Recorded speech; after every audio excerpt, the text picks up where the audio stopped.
Well, Wrexham last week, Orient this week. Must be a fairly satisfying week to be manager of Sutton. Yeah, very much so. I thought, we knew it was going to be a very, very difficult game today. I think, Orient have just broken their record number of undefeated games, I think, in their history. And they've been scoring regularly, 3s, 4s and 5s. So, very, very important today. We kept our concentration, kept a good shape. But we always felt that we could get at them at the back, and so it proved in the end. Must be delighted with the performance from start to finish and the way we defended particularly. Yeah, but we created enough in the first half. I thought the first half was actually quite an even half of football. You know, we looked dangerous every time we went forward. Second half, we had to withstand a late 15-minute barrage, really, plus the 5 that the referees added. So it felt like a long 20 minutes to see out. But I thought the boys in the main coped with it. I don't remember Butler having any real saves to make in the game, and that's a credit to the 10 outfield players who probably put their bodies on the line for the club today. Particularly having to go and do it without the captain, James Collins. Yeah, but we've got good players. You know, Dean Beckwith's a good player. Dean and Cloughie were outstanding today, as was Dale Bennett and as was Thomas. I think the back four, we worked on that on Thursday. We didn't want to let any gaps appear between the 4 of them because, you know, we've watched Orient a lot, and a lot of what they're doing is a long ball, flick on from Bond. And they're very, very good at getting in around the spaces. So we made sure there were no spaces today. And playing Bailey really, it was almost a back 5 because we played Bailey in front of Bond. We stopped him. And the fact he hasn't scored today is a credit to, I think, the way we went about it tactically, but also Nicky's intelligence in the game. Pleased at half-time to go with the way things have gone, and then a real boost with that goal early in the second half. Yeah, I mean, don't want to kid ourselves. We felt if we'd come away with a point today that we'd have been happy. We wanted to come away with something, whether that was a point. Clearly a win is better, but we set ourselves up to be hard to beat, but knowing that, I thought we were quite brave with the 3 strikers on the pitch as well, and I've watched other teams here come and defend for their lives and not get anything, so I took the view Thursday that we would have a go, and that included playing all 3 strikers who were 20 and 21. And we're all terrific, I thought. They give you pace, they give you that enthusiasm. Technically they're good. It'd be nice if Jonah could win a header every now and then because he's 6'4".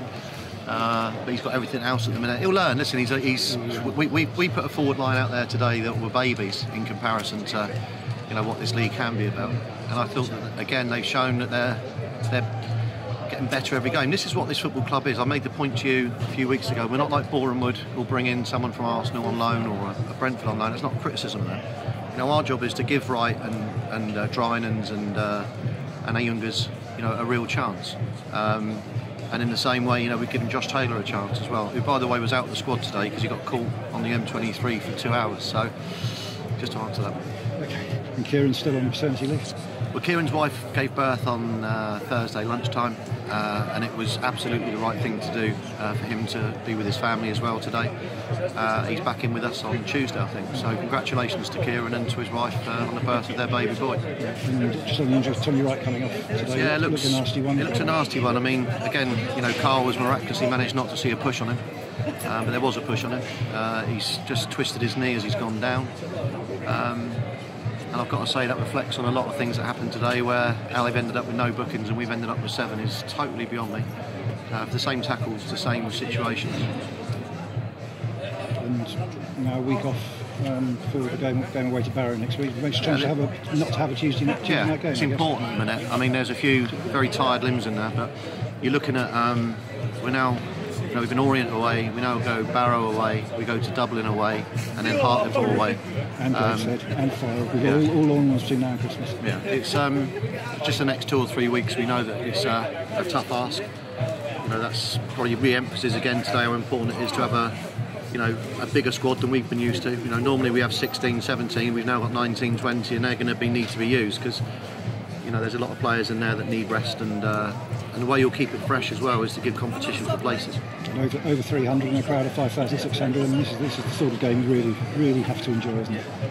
Yeah, I mean, I've got to be honest, as long as we performed, that was important to us, that we came here and showed a good account of ourselves. Then to go and get a point was the first sort of port of call, and to go and get a win was probably something that you hoped for, but you don't necessarily expect. But no, I'm really pleased. When we've had a big away support, we've tended not to go and give them something back. When we have the smaller away supports, but that's still 150, they always see us. So there's probably another 150 supporters there, more than normal, that saw us, get a great 3 points away from home. And that performance with the momentum that Orient had is up there with beating Lincoln away, and beating Tranmere away. I mean, that ranks as maybe one of my best wins in the league. I'm sure we'll agree with that. Thanks, Paul, very much. Well done. Thanks, See you at Tony. Barrow. Cheers.